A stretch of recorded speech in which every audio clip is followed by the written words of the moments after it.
Vice Chair List. Present. Chair Saragosa. Here. Member Keeney. Here. Okay, we have quorum.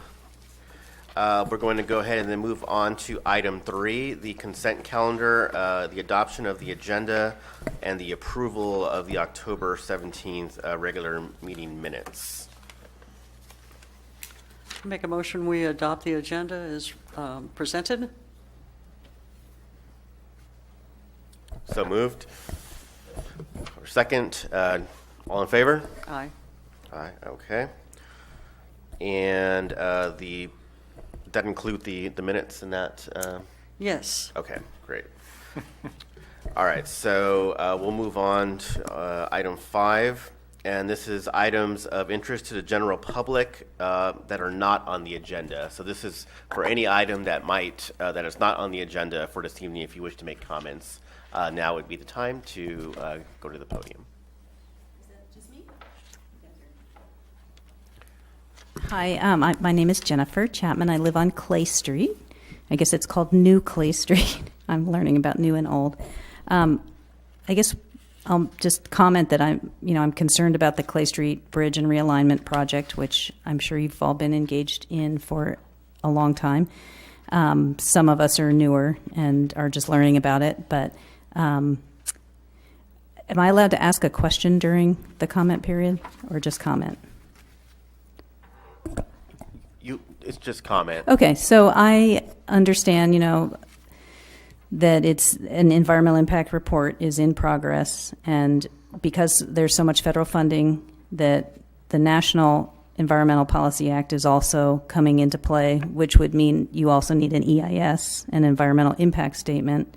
Caltrans told me today that they think it's only going at a categorical exclusion, level under NEPA, which makes no sense if you've got an environmental impact report because you have significant impacts.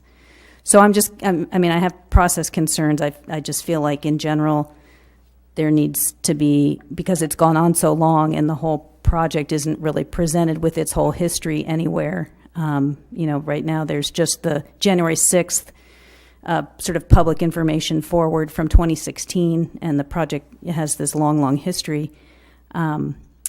So anyway, I've been asking the city council to basically, sponsor another meeting next month, just for, public education, about the history of the project and the coming process, which they feel that, which their point is that there's other meetings that are going to happen after New Year's, and that's, can just wait. So anyway, but as far as the NEPA process, if an environmental impact statement was required, which I think it truly is, you would start with a Federal Register notice and start, a process that I think would include some more alternatives than have been looked at. So in general, I just feel, I know the project has a long history, but it does need to deal with, more than just CEQA, more than just the California environmental protections. And so anyway, the historic preservation aspects are important to a lot of people, and all these traffic issues are important to a lot of people. So I'll be at more meetings, I'm sure. Thank you very much. Thank you.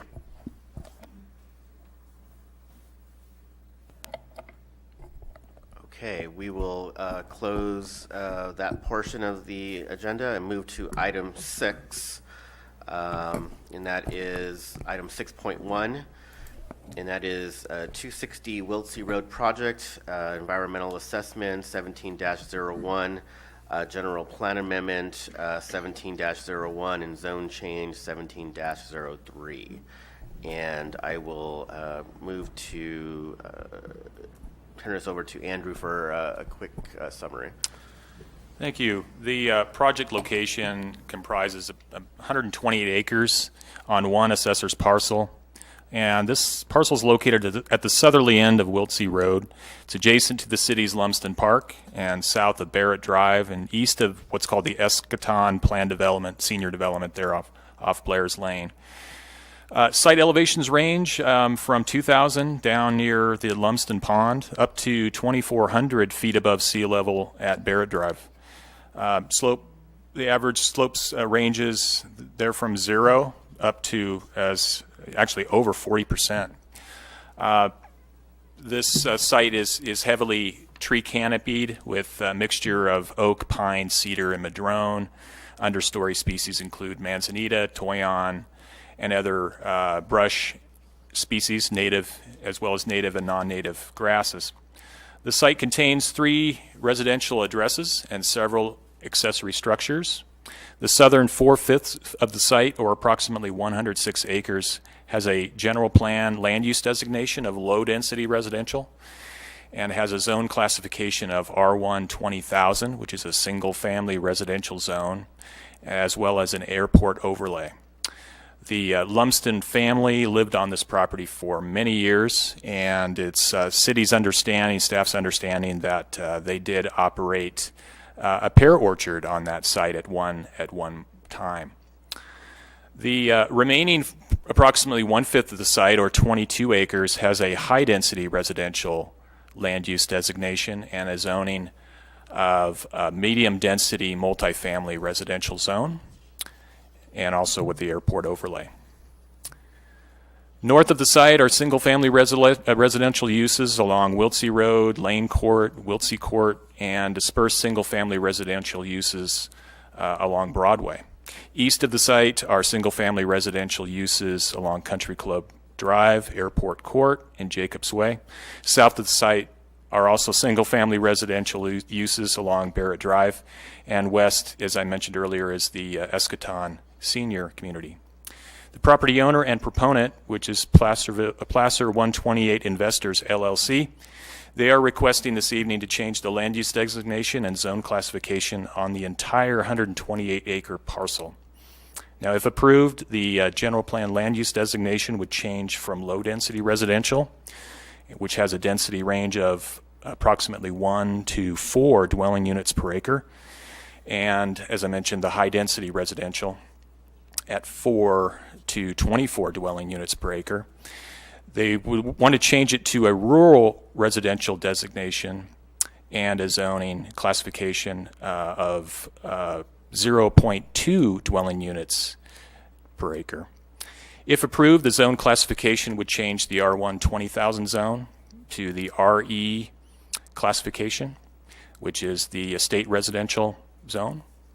The airport overlay component would remain with the zone change, as its proximity to the airport is within the airport's influence area. The distribution of land uses, zoning, acreages, and boundaries are provided in tables 1 and 2 and figures 1 and 2 on pages 3, 4, and 5 of staff's report.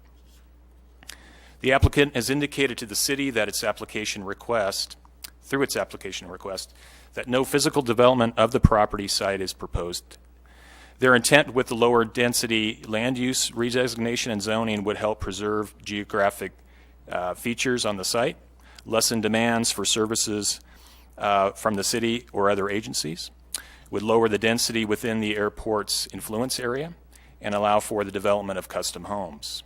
Staff's analysis of the request found that under the general plan land use section, the proposed estate residential zone classification is a consistent zoning district with the rural residential general plan land use designation. The existing 1990 general plan land use designations on the project location planned for and anticipated that it would be redeveloped at some time into single and multifamily residential uses under the 1991 zoning ordinance classification. Although no physical development of the site is proposed with this request this evening, the request, however, would decrease the allowable density on the property, on the 128 acres, from the low density of 2.2 dwelling units per acre and high density at 12 units per acre to the rural residential land use and estate residential zone of 0.2 units per acre. This estate residential zone has a 5-acre minimum parcel size. Based on the gross acreage of the 128-acre project site, the maximum dwelling unit yield under the proposed land use designation and zone classification would be 25.6.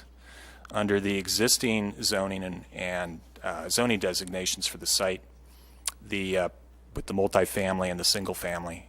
The potential development on the current, based on current regulations, would be approximately 350 dwelling units.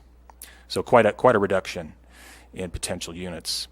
Full residential build-out of the city was projected in the EIR for the 1990 general plan at just over 9,000 dwelling units.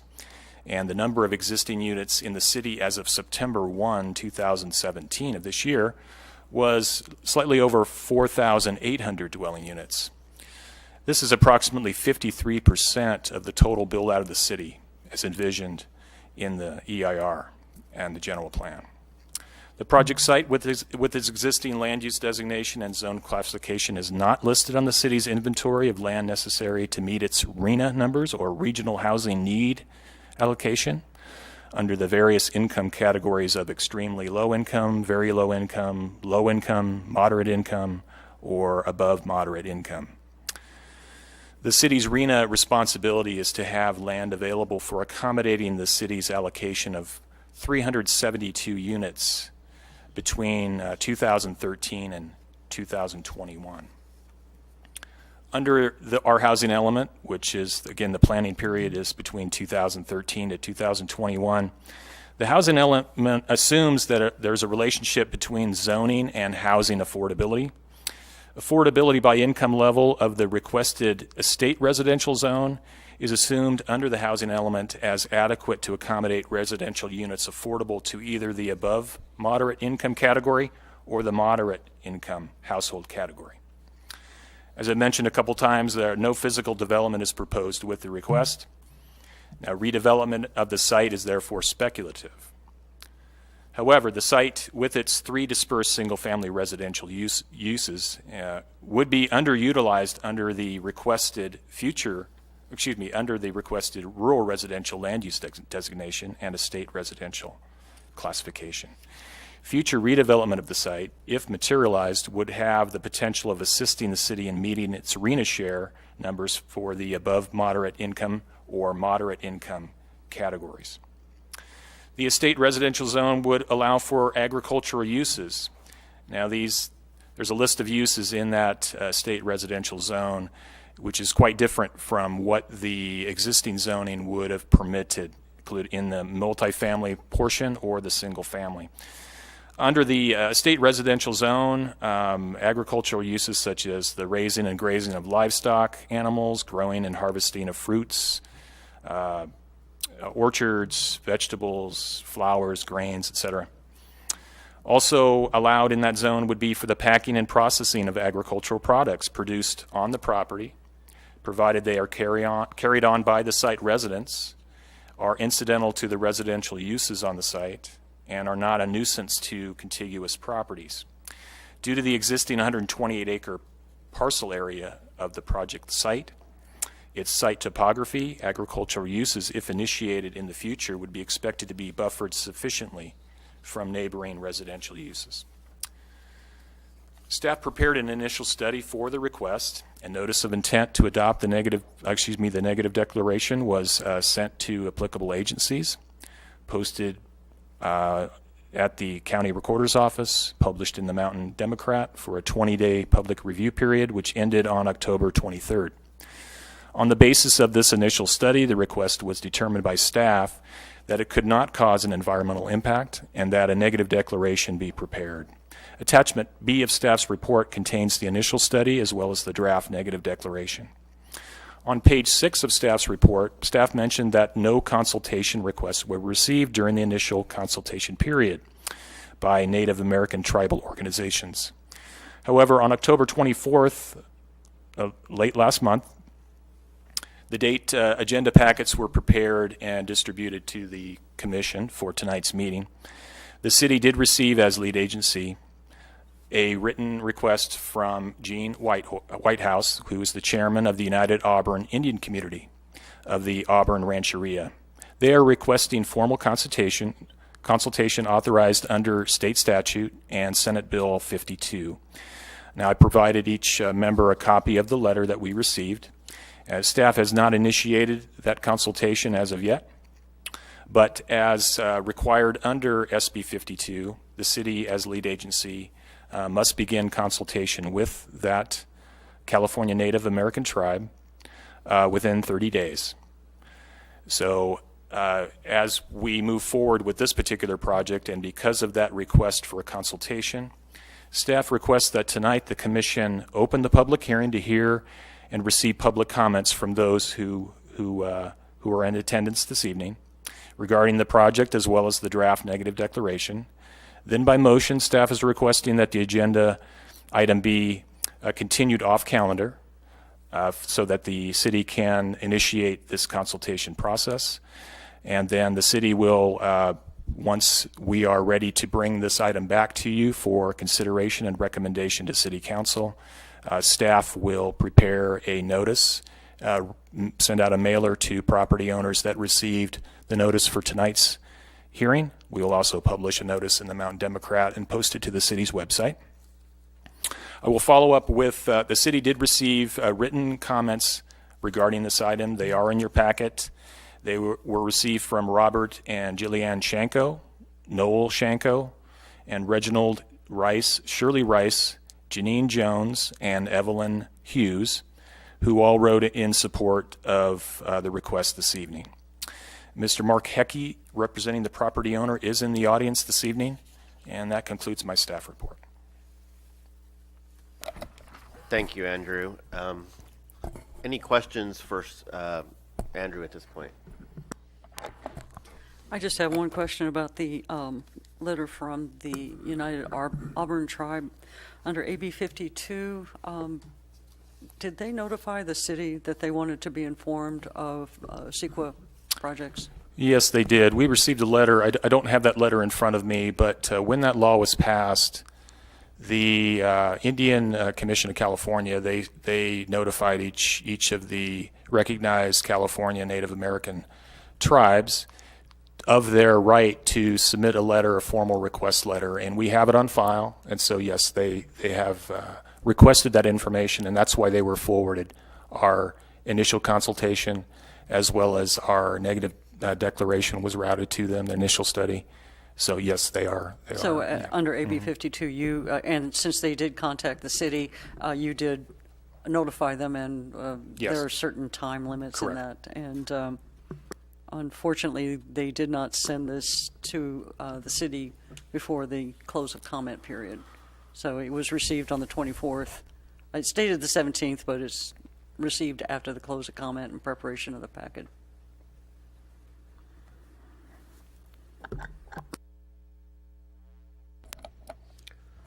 Okay, we will now open this up for public comment. Anyone who wishes to comment on this project, please approach the podium and state your name if you like.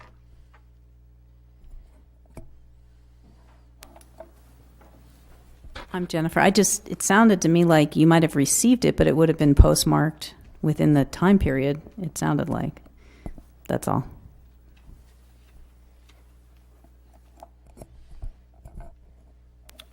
Any other comments? Seeing none, we will go ahead and close the public comments portion. And I think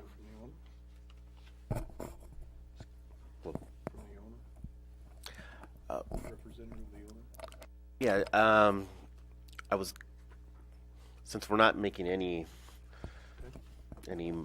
decision today, although well, I guess we could have them. Would the applicant, would the owner like to make any comments? I know we're not going to be making any decisions today, but should. Consultants and representing the ownership group. Mr. Painter's presentation has been very accurate and thorough and represents everything that we've described in the application. It's unfortunate that there's a little bit of a hiccup and a delay, but we certainly recognize that that's an important communication that you want to accomplish. So we just thank you for your consideration. It's maybe a loss of 30, 40 days for us moving forward, but there's not that much urgency. We appreciate it. Thank you. since, so we, any questions of the applicant representative? Okay, so we're going to go ahead then and close this item and send it back to staff, and then have them come back to us at a date certain after discussions with the tribe. Technically, you need to have a motion and second to continue the item off calendar. Do we have a motion? I move that we continue the item to future meeting. Second. All those in favor? Aye. Aye. Opposed? None. That item has been moved. Okay, so we will now move to item 6.2, and that is zoning ordinance text amendments, modifications to section 10-4-3 yards, chapter 4, general regulations of title 10. And this was an item that we had come to agreements on, but we asked staff to come back to bring it to us in complete form so that we'd have one last time to take a look at it, as well as the public. And so I will move back to Director Rivas just for a quick explanation on that as well. Thank you, Mr. Chairman, members of the Planning Commission. Basically, the Commission held hearings on the staff recommended changes back on June 6th of this year and October 17th. Following Commission deliberation on the draft ordinance, the Commission made certain amendments as shown here in the staff report and as shown in the draft ordinance shown as Exhibit A.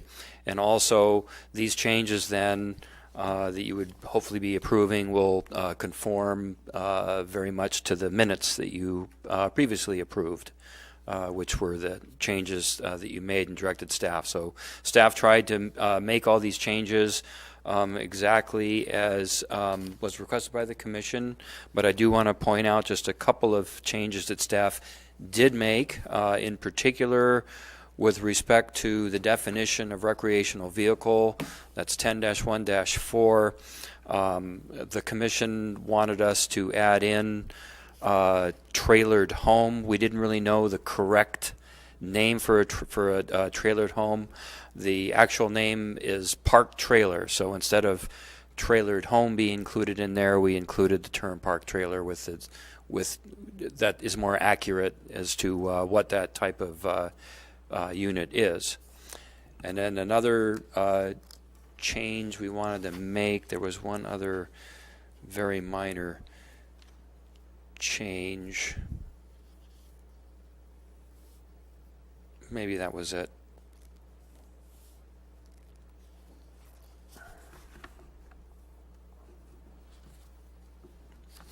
Yes, that is it. So if you look on page 2 of the staff report, basically what the Commission added then and what staff tried to capture is new subsections I, J, K, as written and shown and underlined, and then the definition of 10-1-4 for recreational vehicle. And staff is recommending then that you forward that recommendation to the City Council. Great. Thank you, Director Rivas. So we will now open this for any public comments. Okay, seeing none, we will then bring this back to the Commission for discussion.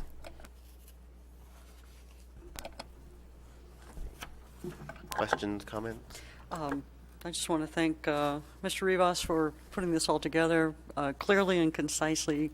You captured what we discussed at length at our last meeting, and now you've presented it so that it was very clear that what we intended is now part of your Exhibit A. Thank you. You're welcome. All right, I'll move that we adopt the amendments. I'll make a motion to adopt the amendments in Exhibit A, item 6.2, zoning ordinance and modifications to section 10-4-3, specifically adding subsections I, J, and K, and that we make these amendments with the findings in Exhibit B, Item 1, Sections A through D, and 2. I second. All right, we have a second. Any further discussion? No? Okay, so we call roll call on that. Chair Saragosa, Aye. Member Keeney, Aye. Vice Chair List. Aye. Okay, that motion all passes 3-0. And I also just want to thank staff for all the work on this. I know we went through a lot of iterations and meetings, and so thank you for the work on this, and to my fellow commissioners. I think this is a significant step that we took here. Just a point of order, Chair Saragosa. I just noticed that I failed to put on the agenda the matters of the commission and staff. So before we adjourn, we do have a couple of announcements if the commission so wishes to hear them, because they're not on the agenda. Yes, we can. In light of that there were no items continued tonight to a date certain, we will not have a meeting 2 weeks from now. There is no meeting on November the 21st. We do anticipate it is possible that we will have a meeting. Looks mostly like it's going to fall on the second meeting in December, which is the 19th, I believe. That looks like a date where we will have at least one item and maybe two. It's possible we may meet on the first meeting of December, but I'm very confident that the second meeting is going to be kind of ripe for that, just due to our public comment and public noticing requirements. So that's just an FYI of what's coming forward.